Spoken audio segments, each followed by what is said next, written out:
Hello and welcome to Daily Reflection with Aneel Aranha. Today is the 30th of October 2020.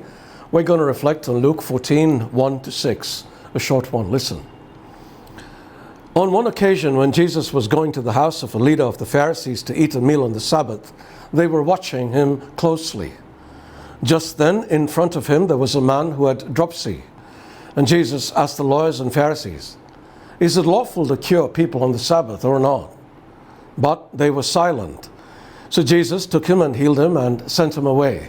Then he said to them, "If one of you has a child or an ox that has fallen into a well, will you not immediately pull it out on a Sabbath day?"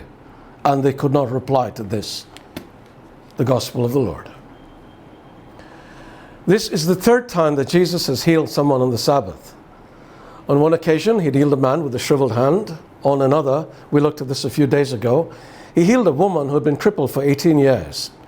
In both these instances, the healing took place in the synagogue, which wasn't surprising really. Sick people often went to the synagogue to pray, hoping that God would answer their prayers and heal them. However, in today's passage, the sick person is found at the house of a Pharisee who had invited Jesus for a meal. The sick man was described as suffering from dropsy, which is an abnormal swelling of his body. Why was he there? Had the man been deliberately invited in order to trap Jesus? Luke says that Jesus was being carefully watched, suggesting that it was indeed a trap. This meant that they knew Jesus could heal the sick. And this in turn meant that he came from God because, as Nicodemus would say later, no one could perform the signs Jesus was doing if God were not with him. And yet, they wanted to trap him so that they could put an end to him. It's mind-boggling when you think about it. They weren't idiots, so why were they acting like idiots? Because the things Jesus said contradicted what they had been saying for years, and their power was threatened by it. Not too long later, they would discuss among themselves.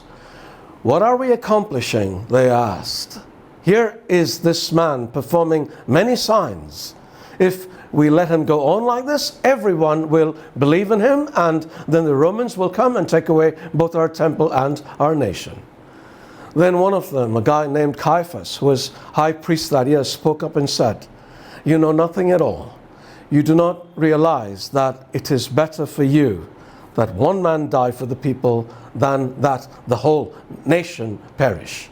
And in this statement, perhaps the most honest statement the Jews had ever uttered regarding Jesus, they admitted what was deepest in their hearts, that it was better for Jesus to die than for their way of life to end. And don't you think this is shameful? Returning to our story today, Jesus launched what could be considered a preemptive strike. "Is it lawful to heal on the Sabbath or not?" he asked. It was the same question he asked when the man with the shriveled hand stood in front of him. But then, like here, they remained silent. Mark says that Jesus looked around them in anger, deeply distressed at their stubborn hearts. I wonder how he feels towards those who do the same thing today, albeit with far less excuse. You see, the scribes and the Pharisees didn't really know Jesus, but we do. And if we act like the Pharisees, believing we need to destroy someone because they challenge our own way of thinking, then woe to us. No? God bless you.